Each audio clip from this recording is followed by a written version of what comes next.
Subscribe করুন ISF forever YouTube channel. ভাইজান ও ISF এর খবর সকলের আগে দেখতে।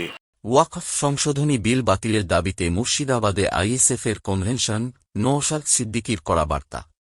ওয়াকফ সংশোধনী বিলকে সংবিধান বিরোধী আখ্যা দিয়ে তা অবিলম্বে বাতিল করার দাবি তুলেছেন all India secular front ISF এর চেয়ারম্যান এবং বিধায়ক নওশাদ সিদ্দিকী। গতকাল মুর্শিদাবাদের রঘুনাথগঞ্জের ওমরপুরে পার্টির জঙ্গিপুর বিধানসভা কমিটির আয়োজিত এক কনভেনশনে তিনি এই বক্তব্য রাখেন। নওশাদ সিদ্দিকী বলেন, ওয়াকফ বোর্ডের হাতে দেশের বিভিন্ন প্রান্তে বিপুল পরিমাণ জমি রয়েছে।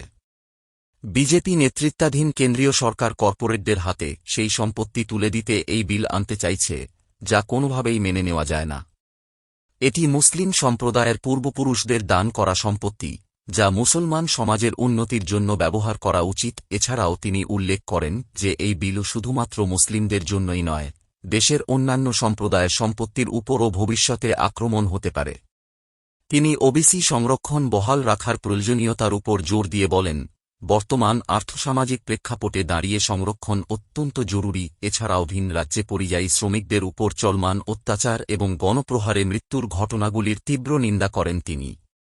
নওশাদ সিদ্দিকী আরও বলেন, স্বাধীন দেশের নাগরিক হিসেবে সবাই সমস্ত স্থানে যাওয়ার অধিকার রাখে, কিছু নির্দিষ্ট সংরক্ষিত এলাকা ছাড়া।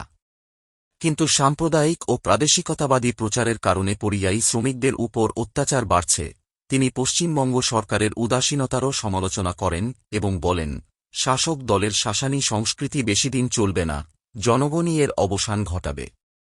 এই কনভেনশনে উপস্থিত ছিলেন আইএসএফ পশ্চিমবঙ্গ রাজ্য কমিটির সদস্য গাজী শাহাবুদ্দিন সিরাজি, মুর্শিদাবাদ জেলা সভাপতি হাবিব শেখ, কেন্দ্রীয় কার্যালয়ের সম্পাদক নাসিরুদ্দিন মীর, চাকরি প্রার্থী আন্দোলনের নেতা মহিউদ্দিন আহমেদ মাহি এবং জঙ্গিপুর কেন্দ্রের লোকসভা প্রার্থী শাহজাহান বিশ্বাস সহ অন্যান্য জেলা নেতৃত্ব।